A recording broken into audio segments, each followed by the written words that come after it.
नमस्कार, the India moves के इस विशेष segment temple tales of Rajasthan में आपका स्वागत है। मैं प्रियंका और मैं हूँ श्वेता। आज हम बात करेंगे भारत के पश्चिमी हिस्से में बसे राजस्थान की, जो न केवल अपने ऐतिहासिक धरोहर और राजसी महलों के लिए प्रसिद्ध है, बल्कि यहाँ के प्राचीन और पवित्र मंदिर भी एक खास पहचान रखते हैं। इन मंदिरों की वास्तुकला, उनकी धार्मिक महत्वता और उनकी ऐतिहासिक कहानी राजस्थान की सांस्कृतिक धारा को पूरी तरह से जीवित रखती है। राजस्थान की बात हो और उसमें मंदिरों का जिक्र न हो, ऐसा तो हो ही नहीं सकता। यहाँ के मंदिर केवल पूजा का स्थान नहीं, बल्कि सांस्कृतिक धरोहर भी हैं, जिनमें छुपा है सदियों पुराना इतिहास और परंपरा।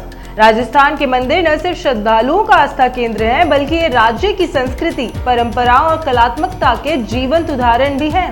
चाहे वो जयपुर के मोती डूंगरी गणेश मंदिर हो या फिर जैसलमेर के सोनार किला के पास स्थित मंदिर, हर एक स्थान पर आपको एक नई कहानी, एक नई धारा और अनकहे रहस्यों का एहसास होगा। तो आइए हम आपको राजस्थान के इस पवित्र और ऐतिहासिक स्थल की यात्रा पर ले चलते हैं, जहां हर पत्थर, हर मंदिर और हर आस्था अपने आप में कहानी छुपाए हुए है। आपको लेकर आए हैं जयपुर के दिल से एक अनोखी कहानी, एक ऐसा स्थान जो केवल धार्मिक नहीं बल्कि सांस्कृतिक और वास्तुशिल्पी दृष्टि से भी महत्वपूर्ण है। आज हम आपको लेकर चलेंगे एक ऐसे मंदिर की यात्रा पर जो सिर्फ एक धार्मिक स्थल नहीं बल्कि आस्था, इतिहास और अद्भुत वास्तुकला का प्रतीक है।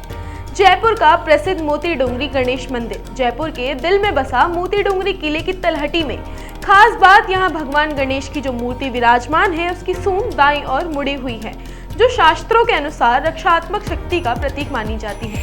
ऐसी मूर्ति अत्यंत दुर्लभ होती है और यही वजह है कि हर बुधवार को यहाँ लगता है एक विशेष मेला, जहाँ हजारों श्रद्धालु अपनी मन्नतें लेकर आते हैं। कुछ अपने नए वाहन का पहला दर्शन कराने आते हैं, तो कुछ अपने जीवन में सुख समृद्धि की कामना लेकर। इस मंदिर की स्थापना 1761 में हुई थी। कहा जाता है कि महाराजा माधव सिंह प्रथम जब उदयपुर से लौट रहे थे, तब साथ आए सेठ जयराम पालीवाल जी ने गुजरात से लाई गई इस 500 साल पुरानी गणेश प्रतिमा को यहाँ स्थापित कराया। मंदिर की वास्तुशिल्प भी बेहद खास है। नागर शैली में निर्मित यह मंदिर स्कॉटलैंड के किलों से प्रेरित है। सफेद संगमरमर और चूना पत्थर से बना ये मंदिर महज 4 महीनों में तैयार किया गया था।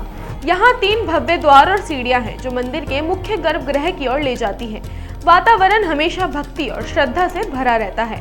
मंगला आरती सुबह 4 बजे से लेकर रात 11:45 की शयन आरती तक यहाँ भक्तों की भीड़ लगी रहती है।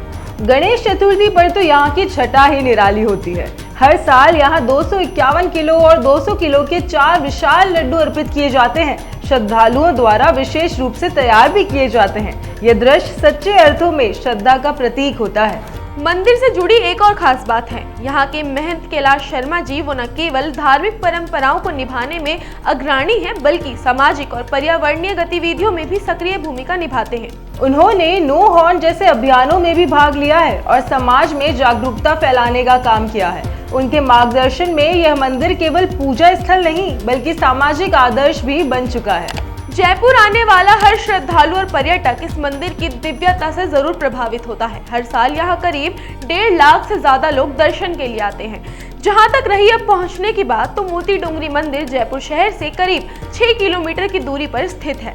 यदि आप हवाई मार्ग से आ रहे हैं तो जयपुर इंटरनेशनल एयरपोर्ट सबसे नजदीकी एयरपोर्ट है। वहीं गांधीनगर रेलवे स्टेशन से मंदिर आसानी से पहुंचा जा सकता है। तो अगर आप भी कभी जयपुर आए तो मोती डूंगरी गणेश मंदिर की इस आध्यात्मिक यात्रा को जरूर अपनी सूची में शामिल कीजिए। अगले एपिसोड में हम राजस्थान की एक और आध्यात्मिक और ऐतिहासिक धरोहर की कहानी लेकर लौटेंगे। हमें दीजिए इजाजत। मैं प्रियंका और मैं श्वेता, और आप देखते रहिए द इंडिया मूव्स और जुड़े रहिए भारत की सांस्कृतिक यात्रा से। नमस्कार।